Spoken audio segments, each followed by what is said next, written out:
All right, welcome veterans, dependents, and service members from East LA College and other surrounding LA District campuses. We want to thank you for joining us for our weekly forum here, Wednesday weekly forum. This week, we're going to be joined, and we are joined by RJ Jenkins of Columbia University Center for Veteran Transition and Integration, CVTI, and he's going to go over some finals preparation strategies. You know, this week, this year it's been real hectic, and I know it's really hard with the online learning, virtual remote environment. And so he's going to help you with some tips and strategies to succeed during your finals week. He's from Columbia University. We have Beth Morgan as well, who is, I believe she's the director of the Veteran Transition Integration Program at Columbia University. So we just want to let you welcome them. And also, for those students who are attending, who are currently enrolled, we do have a $50 gift card available for you from Walmart. You have to participate in the entire workshop in order to get the instructions at the very end on how to get it. So if you'd like, you can also, in the chat box, you can go ahead and put your email address and your student ID number. So Matt or I can download that file, and we'll have it on record as your participation in the workshop. We can send you your $50 gift card after the session. So nothing else to add. Just want to say welcome, and go ahead, take it over, RJ Jenkins. Thank you, Mark. Right. Can I just get a thumbs up from those of you whose cameras are on that you can hear me okay? Can you guys hear me okay? Yeah? Yes. Okay. Very good, very good. Well, very good. Thank you, Mark. And I'm so delighted to hear that you all are using a little bit of gentle bribery to get folks into the room. I think that's always a good thing. You know, we've lost the ability to use pizza to lure students into our workshop. So I think this is a good substitute. Hi, everybody. My name is RJ Jenkins. It's really good to have you, and thanks for the gift of your time today. I know, especially with finals looming, that that time is a precious resource. My colleague Beth Morgan is also here. Beth and I work together to build programming and support services to help veterans and military-connected students find a right fit college, to transfer from community college to four-year schools, and then to succeed in the college classroom once you arrive, no matter where it is that you're going to school. So those are really our strategic focuses, and we're really, really happy to be with you today. I'm going to do my best to respect y'all's time today. I'm going to do about 25 or 30 minutes of content. I'd love to take your questions at the end, but also Beth is going to be monitoring the chat. So will I, so that if you have a question, feel free to put it in the chat or just wave your hand at me and I'll stop talking, and you're welcome to jump in and participate. It would be great if this is interactive and not just a bunch of me talking. I'm going to go ahead and see if I can share my screen here really quickly. And we'll go ahead and we're going to get started. Just give me 2 seconds here. Can everybody see my screen okay? Very good. Yep. Yes. So we're talking about preparing for final exams in a virtual environment today. That's the situation that we're all in. I do want to let you know that these strategies that I'm giving you today are proven. They're based on cognitive and learning research, and they will work for you whether you're taking your exams in a classroom or whether you're taking your exams in a virtual environment. But what I will say is these handful of strategies today, I'm not going to overwhelm you with 25 things to do. I don't think that helps anybody. I'm going to give you just a handful of things to do, but these things are going to be especially important when you're learning from a distance or when you're trying to master your final exams in this sort of distance or virtual context. So, but everything that we're talking about today applies to sort of a normal educational model and also this sort of remote model that we're all in. So we're going to discuss some of the unique challenges associating with preparing for finals. We're going to share a couple of proven tips, and then I'm ready to answer any questions. As I said, either at the end of the presentation or as we go along, please feel free to wave your hand and interrupt me or speak up. Just a quick word. Again, Beth and I work at the Columbia University Center for Veteran Transition and Integration. We are a virtual center. We are outward facing, which means that even though we're based at Columbia University, we help students at community colleges and four-year colleges and universities across the country. So our job and our mission is to reach out and provide services and support to veterans and military connected students wherever they go to school. And my role is the lead instructor of a course called University Studies for Student Veterans. So My specialty within the center is really helping students think about how to maximize their success in the college classroom. And so it's this work and working with students in this capacity that I've sort of developed some of these strategies. Some of these are well known. Something like the Pomodoro time management technique is a global technique, and people have known about it for decades. And some others of these things are things that I've developed in conversation with my student veterans, and that seem to be very successful for them. So here are, for me, the most powerful strategies for efficient, effective, and high quality exam preparation. And they're not given to you in any particular order. And really what the goal is here, guys, and this is important. The goal is to minimize the amount of time that you have to spend studying for final exams by increasing the quality of your studying. So I want to say that one more time. To decrease the amount of time that you have to spend studying by increasing the quality of your studying. And maybe you've heard this said a different way, right? Study smarter, not harder, right? Or study smarter, not longer. That's really what we're trying to accomplish when we talk about these various strategies. So it's not that you won't have to study. It's not that you can only have to study a little bit, but this is really about picking up the efficiency and the effectiveness of your overall study practice. The last thing I'll say before we get started, if whatever you are currently doing is getting you to your goals, then do not worry about revolutionizing your practice, right? If you are where you want to be and your work-life balance feels good and you're achieving your goals, then don't mess with success.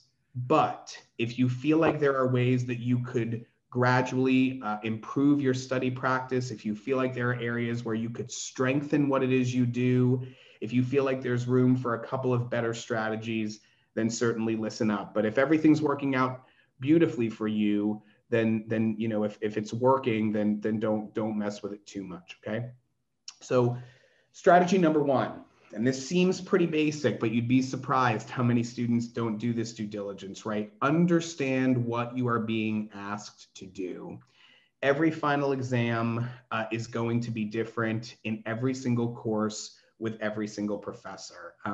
Professors like to test you in different ways. Courses are testing you on different information. The format of tests are different.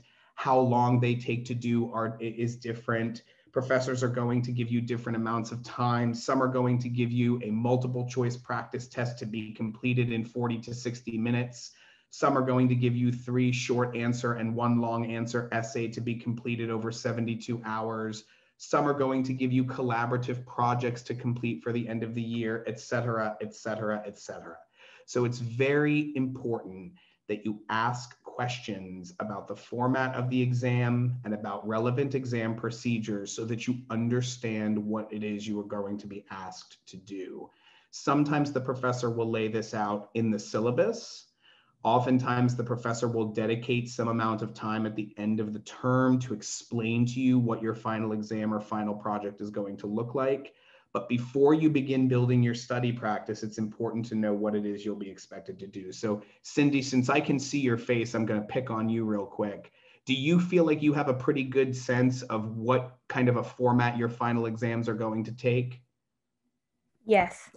Okay. So all my class, yes, it's all my class. My professor provide all like very clear introduction, like the structures. Good, exactly. So that's really how you want to feel. That's how you want to feel as you walk into your exams. You want to aspire to feel like Cindy feels, that she understands what it is that she has to do, and feel free to ask your professor questions, right? Just make sure that you don't ask questions that your professor has already answered. That's the one thing that can get tricky, right? You don't want to ask questions that are addressed already in the syllabus. You don't want to ask questions that have already been addressed in an email. So make sure that you do your due diligence.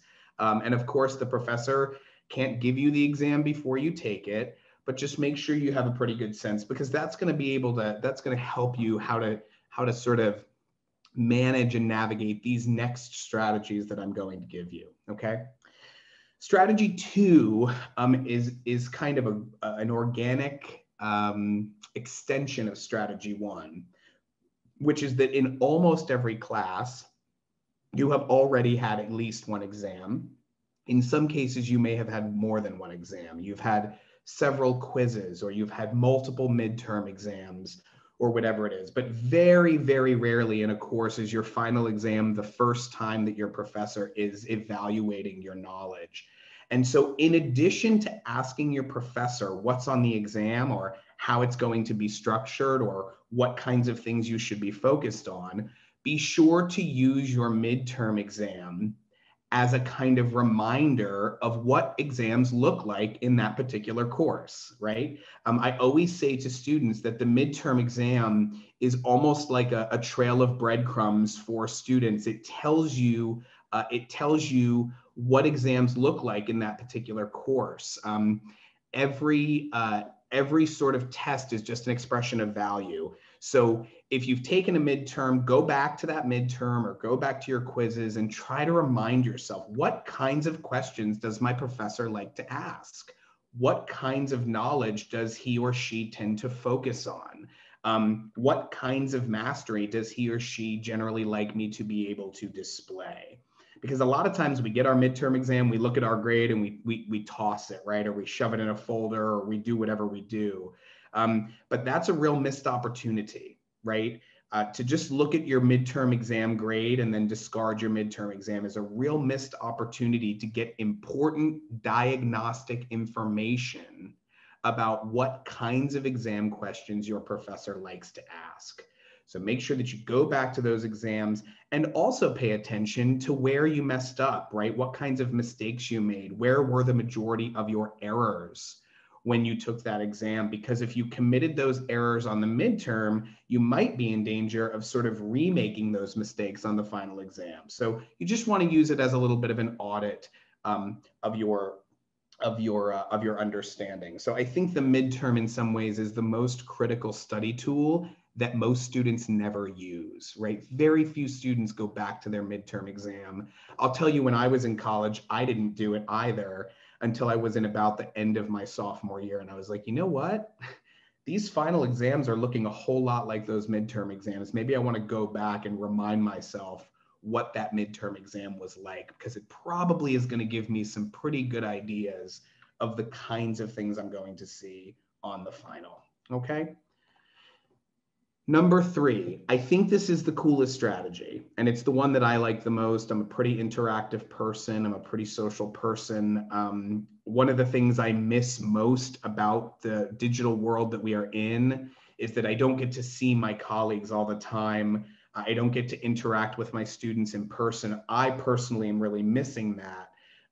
But the other thing that I use other people for in an educational setting is to help test my understanding, right? To help understand what it is that I just heard in a meeting, what it is that I just heard in a presentation, try to check my understanding of what I just saw or what I just heard. And the same is true for your exams, okay? We are, in general, human beings are poor proofreaders of our own understanding.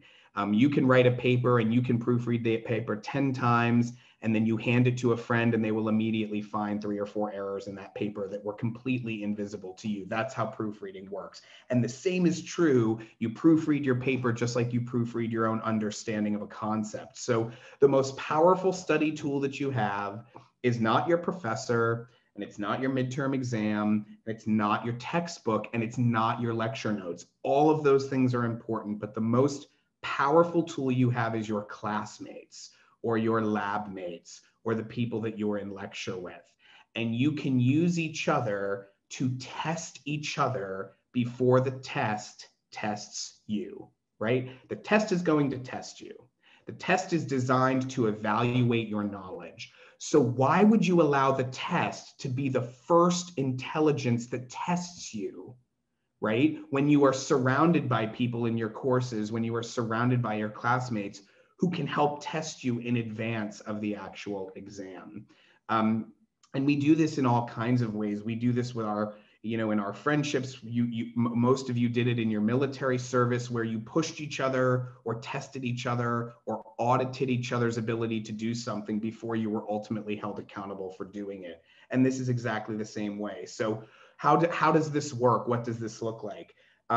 You can develop practice questions for each other, right? And then give them to each other either in a written context or in an oral context. So you can do this over email, you can do it over chat, you can do it over Zoom, you can do it over the telephone.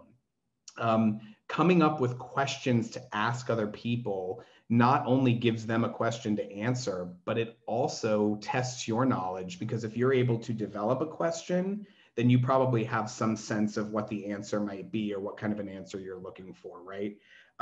So, create practice problems for each other, create practice quizzes, ask each other sort of on the fly, tell me about the law of thermodynamics, or, give me the 5 most important characteristics of realism in the 19th century British novel, or here are 6, chemical equations that I want you to sort of solve, or whatever it happens to be.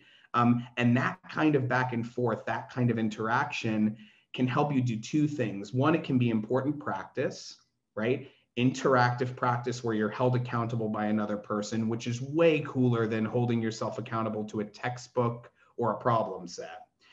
But 2, it helps you identify the gaps in your knowledge that need to be filled. And then thirdly, it forces you in the presence of another person to articulate yourself and articulate your understanding. So to me, this is the absolute best way to study, and this does not need to be a large group. In fact, I think the way this works best is just with 2 people or 3 people. The second you get more than that in a group, things start to get distracting. You're talking about a Netflix episode that you saw, or you're talking whatever it happens to be, and you get distracted. I think 2 people who are really dedicated to doing this kind of work in a 60-minute timed session, you don't want to burn yourselves out. You don't want to do this for hours at a time. We'll talk about that in a minute. Can be really, really helpful. So this person, I call this person an interlocutor, INTERLOCUTOR.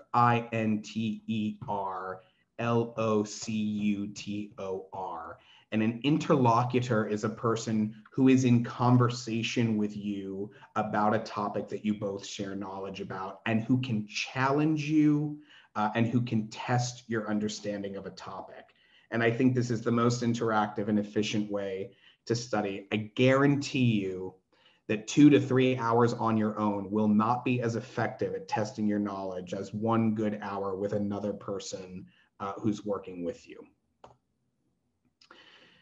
An extension of this is what we call studying for insight, right? So if you have a military background, which you all do, you'll be familiar with the see it, do it, teach it model of learning something, right? I see Cindy nodding her head, right?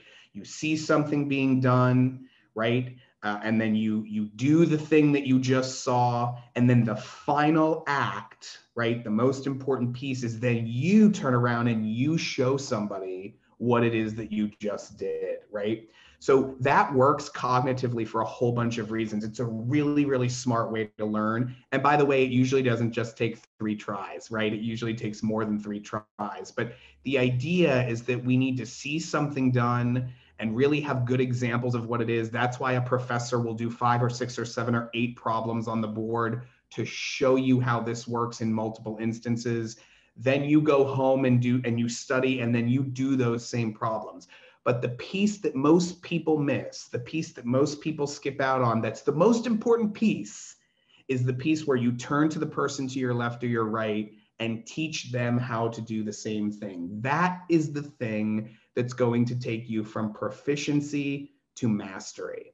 That is the thing that's going to change your familiarity into knowledge, right? So again, proficiency into mastery, familiarity into knowledge.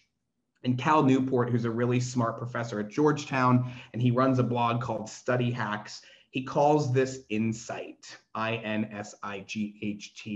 And that is the ability to understand not just how something works, but why it works. And the way that we develop that is by teaching others. So if you understand a concept well enough to teach it and then answer questions about it, you probably have a pretty good sense of what you're talking about, right? As soon as you are forced, I don't know if this has ever happened to you guys, but you're You're like, yeah, I have a pretty good understanding of the causes of the French Revolution. Yeah, I'm good. I think I understand why that happened. And then someone's like, okay, well, tell me why. And you're like, and then all of a sudden you have nothing to say, right? You've never forced yourself to articulate to another person what were the causes of the French Revolution. You've never forced yourself to explain to somebody really, what were the forces that shaped human evolution over 6 million years? What are the most compelling explanations for global climate change? Whatever the topic is that you're talking about, whatever the course is, when you're forced to articulate those things, you light up different cognitive pathways, and you're forcing yourself to do something that's actually a little bit harder than sort of looking at questions in a textbook. And you'll notice, what do you need in order to do this? You need another person, right? You need an interlocutor. You need a conversation partner. You need another intelligence to help you give you a sort of practice dummy, a guinea pig to do this kind of teaching, and somebody who can talk back to you, somebody who can say, I don't think I really understand. Could you please re-articulate that for me using different words? Okay, let me try again. Okay, that was really cool. I think I now understand about the causes of the French Revolution, but I do have 1 or 2 questions about this, right? Force you to articulate yourself, force you to push yourself. This is how we develop insight. And again, an hour of this kind of work is worth 3 or 4 or 5 or 6 hours sitting in a library by yourself, buzzed up on coffee, having not slept. That kind of studying is not going to be highly efficient or highly effective. And that moves us to our next strategy. Take breaks and sleep. I know nobody wants to hear this. I know everybody wants to do 50 all-nighters. I know everybody thinks that the longer you study, the better you're going to be. Back in the days when we could all be on campus, there would be those students who would sleep in the library for 3 nights in a row, and they'd be like, yeah, I'm so hardcore. I slept in the library 3 nights in a row, right? And they think that's some sort of a badge of honor of how hard they're working. And whenever I hear a student tell me that they've slept in the library for 3 days in a row, I think to myself, so little of the work that you've done matters because you're exhausted, right? It's like trying to fill up a bucket that's full of holes in the bottom, right? It's just nothing is being retained and very little is being comprehended. The 2 pieces of understanding, the 2 pieces of knowledge, right? What builds knowledge is comprehension and retention. Do I understand what I'm hearing, and can I remember what it is I have heard? And comprehension and retention, neurologically and cognitively, are reliant upon rest and sleep. And as you can see from the slide, most adult learners can focus on a task between 18 and 52 minutes at a time before learning outcomes drop precipitously, okay? That doesn't mean that you can only learn for 18 to 52 minutes a day. You can actually get up to 6 hours of really good learning in a single day, but it can only happen in chunks of 18 to 52 minutes for the average person. Because once we get to that hour, we start to fatigue, right? We start to fatigue and our comprehension and retention drops. And that's why we need breaks. And that's why we need to be well rested. So I'll just tell you really quickly that there's a school that thinks 18-minute breaks are the way to go, or 18-minute sessions with 2-minute breaks is the way to go. That way you can fit 3 of them in a 60-minute period.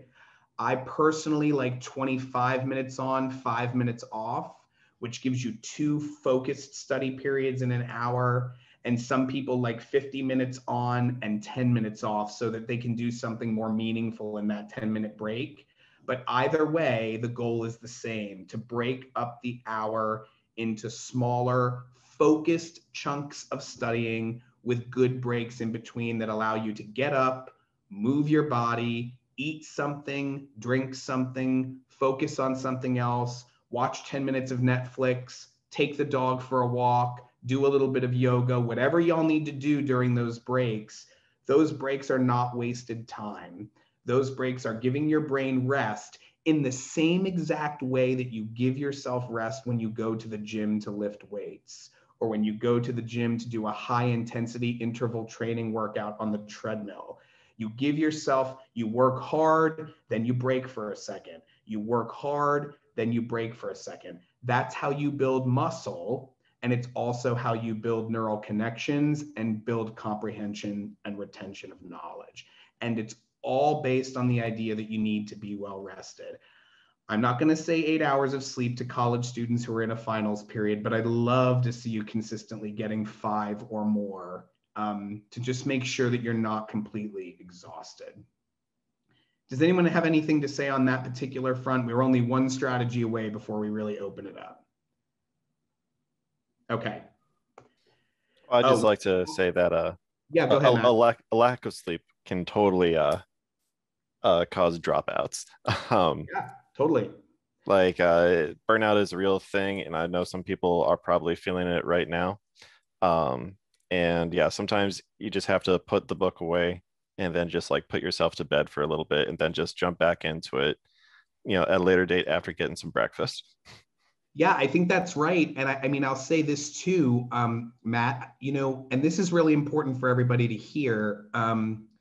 It's not that thing you do, stepping away from your studying to go to the gym, stepping away from your studying to make dinner with your husband or wife or your spouse or whoever, stepping away from your studying to read your kids a bedtime story, stepping away from your studying to take a shower, stepping away to watch Netflix, stepping away to grab a drink with a friend. Those things that somehow feel like you're wasting time or you're being a bad student or you're off task, those things are the very things that are going to make your studying effective when you return to your desk. So not only are they not wasted time, if structured properly, they are absolutely necessary for you to continue to stay effective as a learner. So, you know, now you don't want to step away from your studying for 4 days to get a good break. That's too long a break, right? But good breaks where you're doing something that's truly not the work of studying. It's not just important to prevent burnout, as Matt has rightly said. It's also really important to keep your learning effective. And by the way, stepping away from science to study English or stepping away from history to study chemistry does not count as a break, right? That is not a cognitive break. I mean, stepping away from your book, closing your computer, moving your body, doing something social, talking to somebody, okay? Totally agree. And it's hard to do. I know people secretly don't believe that this is a thing, but I promise you it's a thing. And if you want to go into the Googleverse, and you'll find study after study after study and professional commentary after professional commentary that remind you, and you all know this, I mean, most of you are non-traditionally aged, you have lives outside of school, and you get this. I don't have as hard a time convincing my military connected students as I do my 18-year-olds who are just out of high school, who got through high school on coffee and no sleep. But that is not a strategy for long-term academic success. And it's not really a strategy for success in life, right? You have to focus and then rest for a minute. So high intensity interval training for your brain, okay? Final strategy. Yeah. Really quick, I attest, you're right. Those brief breaks do make a difference. I'm proof of that. Tell me more, just real quick. Give me a specific example, because I'm so happy to hear that you agree. Because I had to step away from my studying when I had to, because once I sit down to study, that's what I do. Right. And I have to pull myself away from my laptop in order to do other things that I need to do also, and that serves me as a break. Especially, it will do you a world of good if you take a 5 to 10 minute shower and then go back to study.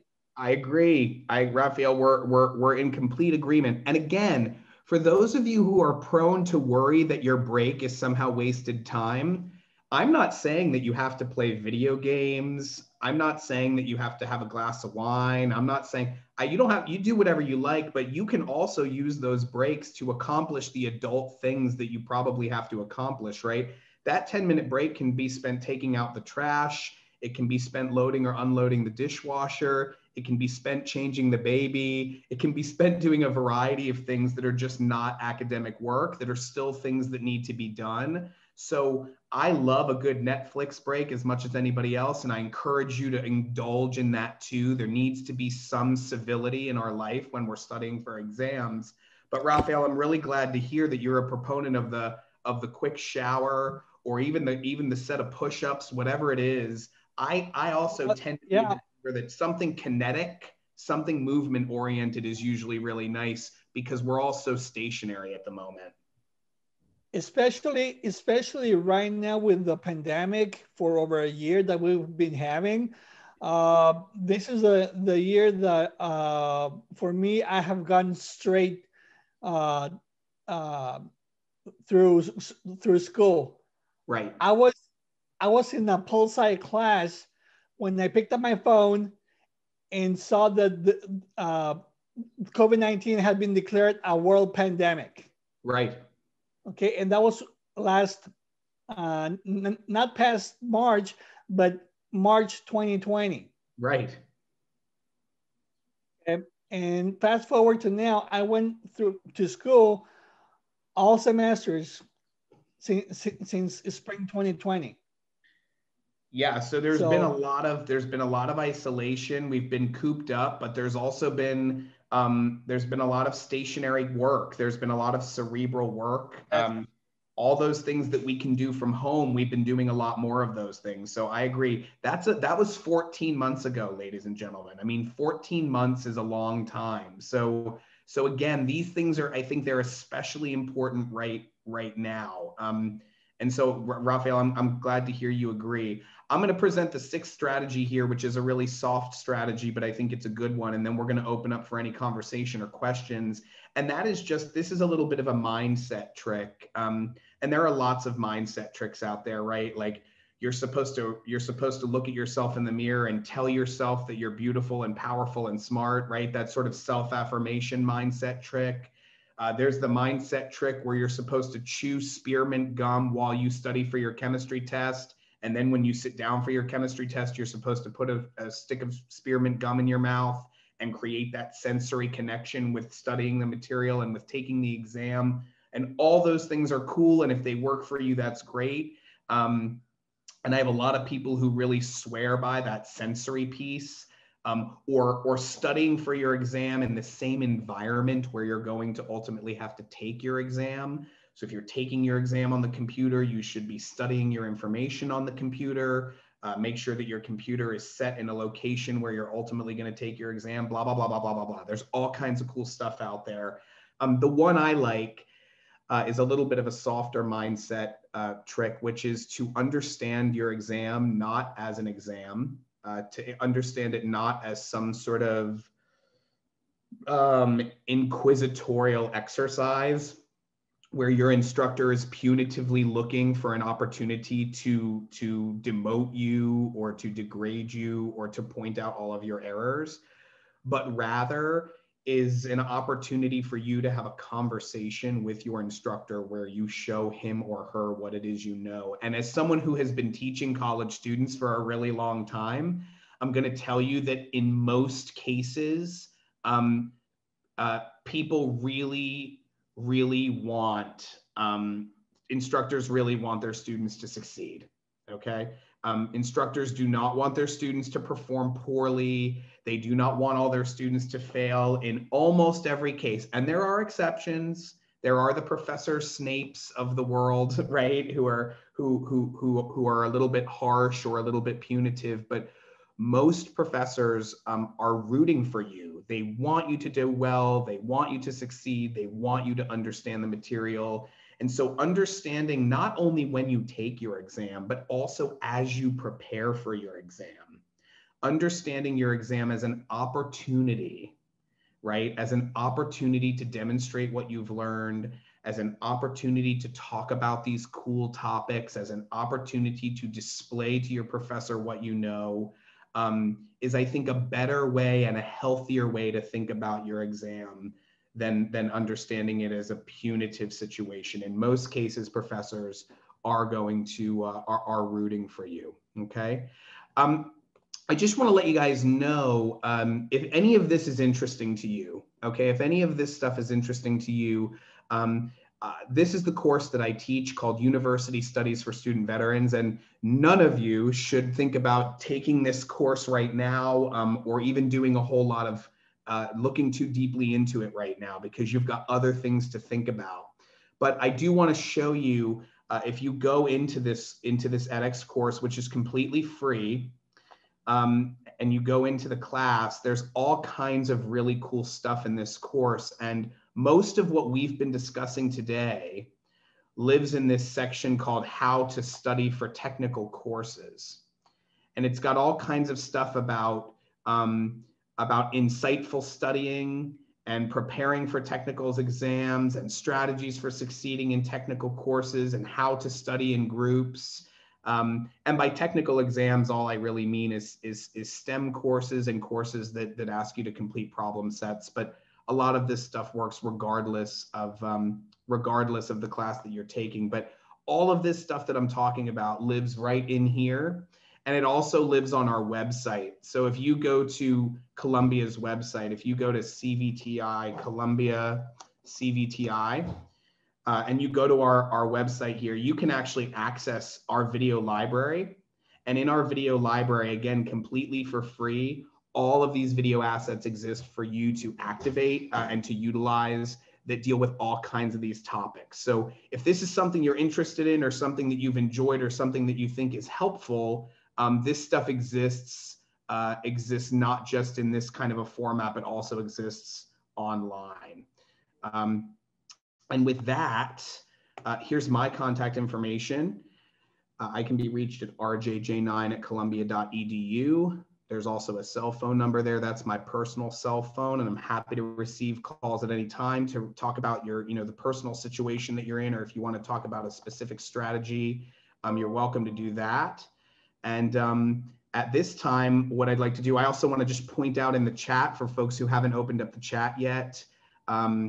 We've got a little bit of back and forth in the chat, and Cindy has encouraged everybody to join your veteran club. Cindy, will you say a word about that real quick for the folks that are on the call? So I pass that to Richard. He is the president, so he have more information than Okay. Hi guys, I'm the president of the ELAC Veterans Club. It's just a little club that we started like a month ago. We just recently chartered. And the goal of this club is just to, it's not just for veterans, it's for all students, regardless of your military affiliation. And it's just meant to be a way for students to get together outside of school, especially with the COVID pandemic. Everybody's kind of isolated, and it's just an excuse to get outside, We do like volunteer opportunities. We're actually going to be volunteering for ELAC's graduation on June 6th, June 5th. And as well as I've been hosting some hikes and whatnot. And I'm always open to ideas. So if you guys want to come check our club out, just hit me up. I can put my email down on the chat, but that's it. Thanks. That's awesome. So always good to know, get connected to community on your campus, get connected to other resources on campus. The one thing that I don't say in this presentation that I should have said is, if you are sensing that you're having some sort of distress in preparation for finals, if you're feeling like you're behind the 8 ball, if you're starting to stress out about your ability to complete what it is that you have in front of you, it's always really important to, Beth, remind me to add this slide to this presentation moving forward. Really, really important to reach out proactively and early. to your instructors or to your advisor. Instructors are way, way more likely to be accommodating if you communicate with them in a proactive way, rather than communicating with them reactively. So I think it's something important to think about. And if you're looking at what you have to do in the next 2 weeks and it feels overwhelming, or it feels like you may not be able to get it done, or you're not sure how best to approach it, always a really good idea to be in contact with your instructors before the problem arrives, right? Rather than after the problem arrives. So just really quickly, we have almost 15 minutes. I'd love to wrap up early. You guys are in finals prep, so I want to give you back your time. But does anyone have a specific question that they'd like to ask, or something that they'd like to bring up for the group? Or are we feeling pretty good? So the thing that I want to add on, like, you can take your time away from the material that you study, your class, and spend time with your loved one. Your loved one is the important one in your life, you know. Like I don't really have my own family, but I always like spend time with my nephew. Like whenever I'm stressed out or I cannot solve my problem at my class, like on my work, I just went down and play with him for like 15 to 30 minutes and come back, and then I can solve my problem. I think that's such a beautiful suggestion, Cindy. Thank you for making that suggestion. And children are an awesome way to really, we talked about that cognitive break, really taking a step away from your studying, and children and family and girlfriends and boyfriends and friends and spouses and grandparents, all of those people who care about us, who are trying to support us, or are in our life. Those are great people to spend time with, not just to take the break, but to remind ourselves why we're doing what we're doing, right? To remind ourselves, why are we making this sacrifice? Why are we working this hard? Why are we pushing ahead to try to get this degree, get this credential? Usually it's because we're trying really hard to better our life for ourselves and our family. So I think that's a really smart thing to say, Cindy. And I'm glad that your nephew is close by so that you can do that. That's really good. You guys have my email address. Richard, did you want to pop in too? What was that? Sorry, did you have something you wanted to say as well? Oh, no. Okay, cool. You guys have my email address, so you can definitely connect with me offline if there are any additional questions you have. Again, University Studies for Student Veterans exists for you to pop in there completely for free and look at additional tools. You can visit our website. I'm also going to ask, I see 1, 2, 3, 4, 5, 6, 7 or so students in the room. I would be very grateful if I let you out about 12 minutes early, if you would spend 2 or 3 minutes of that completing the survey that Beth has kindly put into the chat. That feedback really helps us shape these workshops, and we would really appreciate your feedback. Again, that survey takes about 2 minutes to complete, and it would mean a lot to me if I see 7 students to have 7 responses to help us continue to inform our work of trying to help military connected students across the country succeed in school and ultimately graduate. You'll also see in the chat that Mark has put a note for all of you about how to potentially win your sort of your gift card for doing this enrichment exercise. And I think that's a wonderful thing that they're doing to try to incentivize you all. And I'm going to go ahead and shut my mouth and let either Mark or Matt wrap it up for us. I just want to say thanks a lot, RJ, for a wonderful workshop. It's a lot of good information. I'm actually a tutor with the Veterans Resource Center, and I could just definitely vouch for every strategy that you've given us, especially making sure to make your group peer studying work best for you optimally, so you're not wasting each other's time. Yeah, I just want to thank you so much for joining us and for hosting. Yeah, it's our absolute pleasure. And Matt and Mark, we're here anytime to build this kind of intervention. Happy to work with your veteran student group if there's a topic that they'd like to come to us and work with us collaboratively. We have a couple of, we have 10 or 12 community colleges across the country so far that we've done multiple workshops with. And a lot of times when these ideas come from student veterans, they end up being very popular and we get really great engagement. So we want to be here for today, but we also want to be a resource for you and for your students moving forward. All right, is it all right if I post your email address in the chat? Totally. Yeah, Okay. I'll do it right now, actually. I'll do that for you. I have it copied. There we go. Oh, cool. Great. And I think if that's all, if no one has anything else, I see Sal, I see you've pulled yourself off mute. Anything from you? And Mr. No, just want to thank you. Thank you. That's awesome information. I'm not sure if, since I'm not a student, do I still need to, I mean, I don't mind doing no, you're okay. You're okay. If you're not a student, that's fine. Sal, that's fine. I'm just glad you were with us. And in what context were you here with us today? Just to get information and pass it to our students. Wonderful. Yeah, Sal is one of our counselors here with us at the Veterans Resource Center. Okay, great, very good. Well, we're sending an administrator survey out shortly after this, so we'll get you anyway, Sal. Oh, great. Awesome. Right, very good. All right, guys, I'm going to respect your time. Again, we appreciate you. Beth, is there anything you'd like to add before we wrap up? We're good. Okay. All right. Thank you all. Have a great rest of your day and good luck on your final exams. Thanks a lot. Thanks so much. Thanks, everyone.